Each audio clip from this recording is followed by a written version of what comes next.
business? Yeah, I'm gonna be a movie star soon. Here it is. We're going through renovations. I don't wish a restaurant position on anyone. It's a hard work. You know, you're on your feet all day. Jimmy, are we on schedule? How much did that shit cost? You know, as immigrants, my parents were working so hard to do well in the US. They didn't want that restaurant life for me. My dad was upset, saying, you know, we've worked so hard to put you to school, you know, what if this fails? You know, I was thinking like, wow, I really want to prove him wrong. My name is Wilson Tang. I'm a restaurateur. My childhood was just typical of a Chinese-American family. On the weekends, we were always in Chinatown. I would hang out at Uncle Wally's place, have dim sum. This is actually one of the first 3 streets in Chinatown. Due to the unique bend of this street, history has it that there was a lot of turf war from rival gangs in the turn of the century. One gang will meet another gang right at the bend in the street, right here, where the restaurant is and like where my uncle had run the place for since the 50s. Namwa Tea Parlor started in 1920. It's the oldest restaurant in Chinatown. Chinatown growing up was very Chinese. I remember seeing a lot of just Chinese facades. They don't even have like an English name to it. You know, just the businesses have changed. You know, I remember a lot more fish markets and a lot more produce, a lot more restaurants. You know, I hate using the word gentrification, but you know, a lot of people move out. A lot of Chinese people have actually moved to like the outer boroughs, but still commute to Chinatown to, you know, either for work or to go eat or to do their transactions. Growing up as part of an immigrant family, my mom and dad really kind of was very forceful in like making sure I got my education, because the notion of, you know, studying hard to one day aspire to be a doctor, a lawyer, a pharmacist, you know, so a white-collar job was very, very important. My white-collar job was at Morgan Stanley. My first office was in the World Trade Center. I remember, you know, having to put a suit on every day. I got my like little shoulder bag, you know, taking the train to work. It sucked. It sucked. I remember that day like it was yesterday. Okay, you know, go through the turnstile, you know, with your ID. From there, I took the local elevator to my floor, 74, and I'm at my desk, like it's like 8:30-ish, and just kind of getting my day started with paperwork and stuff like that. And then, you know, there was like, everyone's like, oh, we have to evacuate for like a fire drill, or like there's a fire. We were able to take the elevator from the 74 to 44. And then from 44, we were told to walk down because things have escalated, and it was still very calm. Like, oh, there was a small plane that hit the other tower. We're just evacuating for safety purposes. And as we keep going further down, you know, you see firefighters start going the other way. When we were close, like in the teens, you know, they were saying it's like, oh, it's safe to go back. And like I remember seeing people going back up, and I'm like, you know what, I'm just gonna go all the way down. And it was kind of like what saved my life, I think, because once I walked out, it was a big commotion, and I'm like, the first thing on my mind was like, you know what, I'm just gonna start walking, because like this doesn't look very good. Like there's a gaping hole in the first tower that, and I don't know what's going on. I'm just gonna start walking to Chinatown. And you know, on my walk back is when the second plane hit the building that I was in.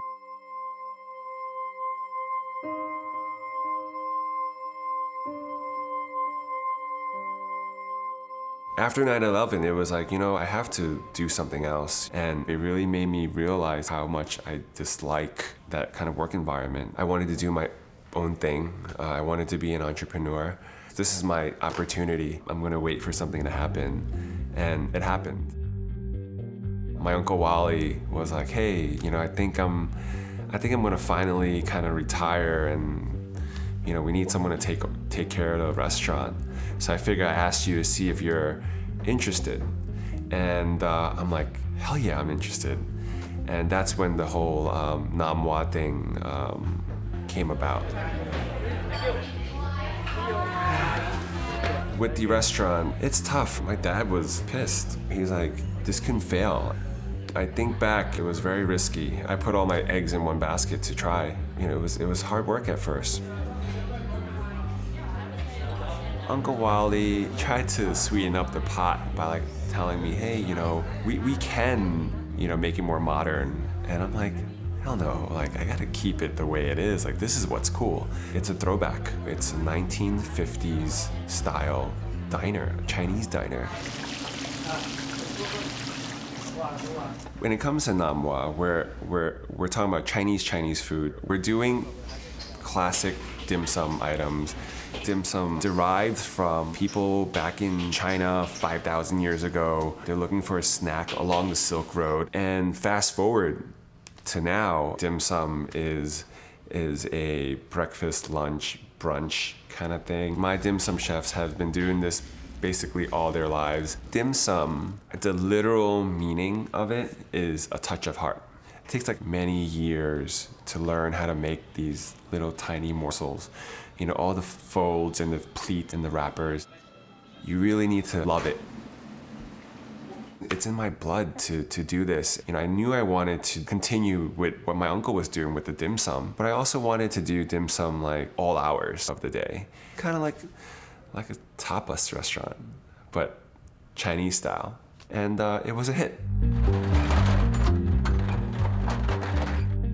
We were very successful. Nam Hua being a super traditional restaurant, I was wanting to do something else that was a little more creative, a little more cool. So I took the risk again, doing something that I can kind of change the game a little bit. Feng Tu, the literal translation is wind and soil. What's this work well with, Jason? Chinese food? Oh yeah. I want to say like 90% of the produce that we get is actually from businesses in Chinatown. This is David. Hi, David owns this fabulous tofu shop. It's been here for how long, David? this is our 84th year. 84th year. 1931. 90% of all our produce is within walking distance. If we run out of something, I'll go get what we need for the day.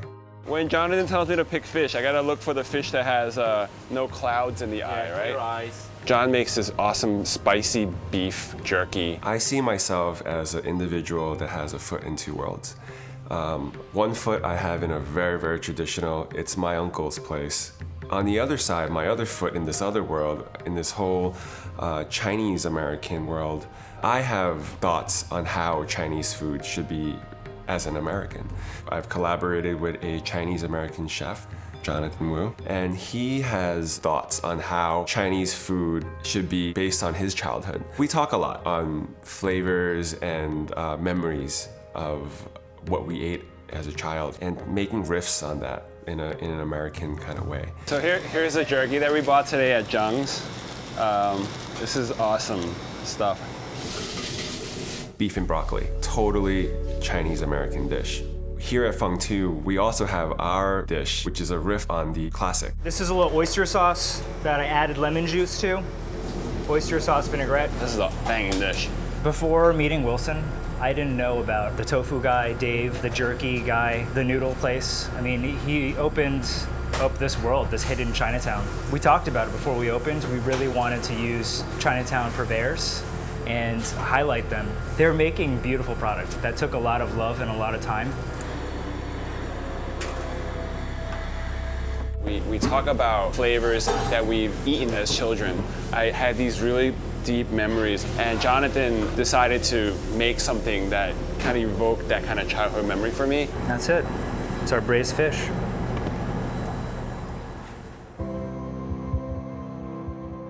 You know, mom and dad are, you know, I know deep inside they're super proud.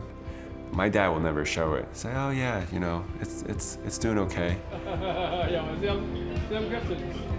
But I know they talk about me frequently with their friends. Oh yeah, he's doing this now.